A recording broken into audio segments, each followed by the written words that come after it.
নির্বাচনে বিজয়ী প্রার্থী ও সমর্থকদের উচ্ছ্বাসের খবর জানাতে রাজধানী সহ দেশের বিভিন্ন স্থানে আছেন আমাদের সহকর্মীরা।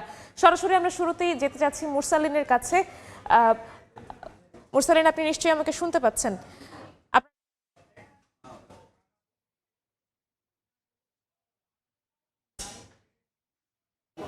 ত্রয়োদশ জাতীয় সংসদ নির্বাচনের যে বেসরকারিভাবে যে ফলাফলগুলো এখন পর্যন্ত পাওয়া গেছে তাতে নিরঙ্কুশ সংখ্যাগরিষ্ঠতা পেয়ে অর্থাৎ 2/3-এরও বেশি আসনে জয়ী হয়ে বাংলাদেশ জাতীয়তাবাদী দল বিএনপি সরকার গঠনের যে পথ সেই পথে কিন্তু অনেকখানি এগিয়ে গিয়েছে। ইতিমধ্যেই বিএনপির সিনিয়র নেতাদের পক্ষ থেকে বেশ কিছু বক্তব্যও কিন্তু এসেছে।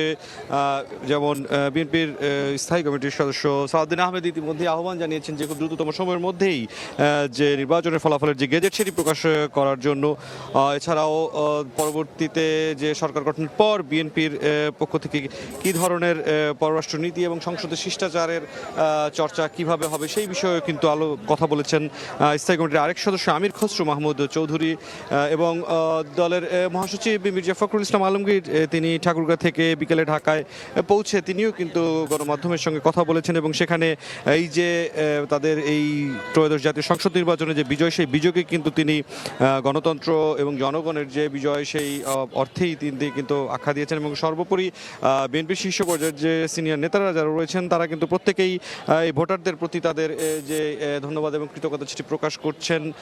আজ যে বিষয়টি দেখা গেছে যে দিনের মধ্যভাগে অর্থাৎ শুক্রবার জুমার নামাজ আদায় করার জন্য বিএনপি চেয়ারম্যান তারেক রহমান তার বাসা থেকে বের হন এবং তারপর তিনি তার এই গুলশানের যে কার্যালয়ে উপস্থিত হন। তারপর থেকেই তার উপস্থিতির খবর জানার পর থেকে কিন্তু নেতাকর্মীরা এই গুলশান নেতার যেই কার্যালয় রয়েছে যে বিএনপির চেয়ারম্যানের কার্যালয় সেই কার্যালয়ের সামনে কিন্তু যত আসলে বেলা গড়িয়েছে বিকেল সন্ধ্যা পেরিয়ে এখন রাত, তবু এই কার্যালয়ের সামনে কিন্তু দলের যে উচ্ছ্বসিত নেতাকর্মী যারা রয়েছেন তারা আসলে এক নজর তাদের চেয়ারম্যানকে তাদের যে শুভেচ্ছা বিজয়ের সেটি জানানোর জন্য কিন্তু এখানে অবস্থান করছেন এবং যতটুকু সময় গড়িয়েছে ভিড় কিন্তু ধীরে ধীরে বেড়েছে। সার্বিকভাবে এখন পর্যন্ত যে বিষয়টি দেখা গেছে যে গতকাল ভোট গ্রহণ প্রক্রিয়া শেষ হওয়ার পরে আজ দুপুরের আগেই নির্বাচন কমিশনের পক্ষ থেকে ত্রয়োদশ জাতীয় সংসদ নির্বাচনের যেই বিভিন্ন আসনের যে বেসরকারিভাবে যে ফলাফলগুলো সেগুলো কিন্তু জানানো হয়। তবে চূড়ান্তভাবে সব ঘোষণাটি আসলে বেসরকারিভাবে সার্বিক যেই ঘোষণা সেটি এখন পর্যন্ত না এলেও বলা হচ্ছে যে যে গেজেটটি অর্থাৎ সংসদীয় আসনে যে বিজয়ের যে গেজেট সেটি প্রকাশ করার প্রতি কিন্তু আহ্বান আছে নির্বাচন কমিশনের প্রতি বিএনপির পক্ষ থেকে। আরও বিস্তারিত দেশের অন্যান্য জায়গার খবরও আমরা জানাবো এবং এই মুহূর্তে চট্টগ্রামে আমাদের সহকর্মী কমল দে সেখানকার পরিস্থিতি জানাবেন। চট্টগ্রাম শহর একটু কাছের উপজেলা চট্টগ্রাম পটিয়া এবং চট্টগ্রাম 12 আসন সেখানে নির্বাচিত হয়েছেন এনামূলক এবং নির্বাচিত হওয়ার পর আসলে গত পুরো দিন যাচ্ছে সকাল থেকে লোকারণ্য পুরো এলাকা ওনার বাড়ি এলাকা সবার সাথে এলাকার যে জনসাধারণ রয়েছেন তার সাথে শুভেচ্ছা বিনিময় করানো হচ্ছেন এবং একই সাথে তার পক্ষে যারা নির্বাচন প্রচারণা চালিয়েছেন তাদের হয়ে তিনি কিন্তু শুভেচ্ছা গ্রহণ করছেন, ফুলেল শিখতে হচ্ছেন। এনা ভাই, আপনাকে স্বাগত এবং অভিনন্দন জানাচ্ছি। প্রথমবারের মতো সংসদ সদস্য নির্বাচিত হয়ে আপনার অনুভূতিটা কি? আসলে আমি সর্বপ্রথম আল্লাহর দরবারে লাখো কোটি শুকরিয়া জানাচ্ছি এবং আমার নেতা বিএনপি চেয়ারম্যান জনাব তারেক রহমানের প্রতি কৃতজ্ঞতা জানাচ্ছি। অনুভূতিটা আসলে ভাষায় প্রকাশ করা খুবই কষ্টকর। আমার পটিয়া ভাষা আমাকে যেভাবে বিশাল ব্যবধানে সর্বস্তরের জনগণ যেভাবে ভোট দিয়ে আমার দানুশীষকে তারেক রহমানের কাছে উপহার দিয়েছে সেটা কিন্তু আসলে ভাষায় প্রকাশ করা যায় না। আমরা জানতাম আপনাকে তারেক রহমানের মানুষ হিসেবে চিহ্নিত করা হতো আগে থেকে। আসলে তারেক রহমানের সাথে যে দলীয় চেয়ারম্যান ওনার যোগাযোগটা কেমন, ঘনিষ্ঠতাটা কেমন হলো আপনার? আসলে তারেক রহমান তো পরে আমাদের এই ম্যাডাম মরহুম বেগম খালেদা জি আমাকে ছেলের মতো পছন্দ করত।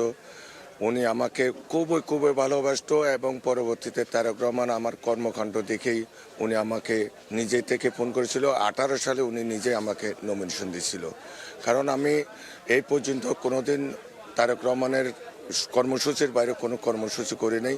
যেহেতু তারেক রহমানের আদর্শকে আমি পছন্দ করি, উনি যেভাবে চলে আমি সেভাবে চলার চেষ্টা করি এবং উনি আমাদেরকে বলেছেন মানুষের জনগণের পাশে থেকে দলকে সুসংগঠিত করার জন্য।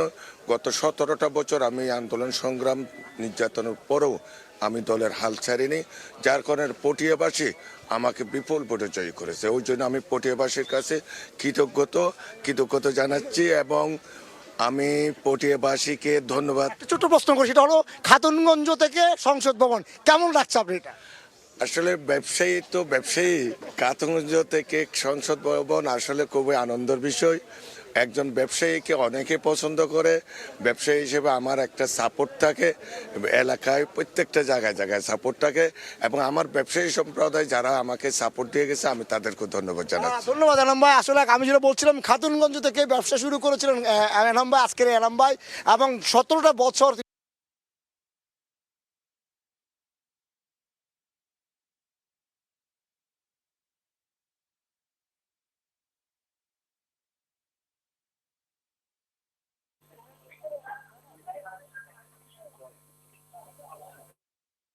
চট্টগ্রাম 12 পটিয়া আসলে উল্লাস চলছে তার সর্বশেষ। চট্টগ্রাম থেকে সরাসরি যুক্ত হয়েছিলেন আমাদের সহকর্মী কমল দে, এবং রাজধানীর গুলশান বিএনপি চেয়ারম্যানের কার্যালয়ের সামনে থেকে আমাদের সাথে যুক্ত হয়েছিলেন সহকর্মী মুরসালিন হক জুনায়েদ।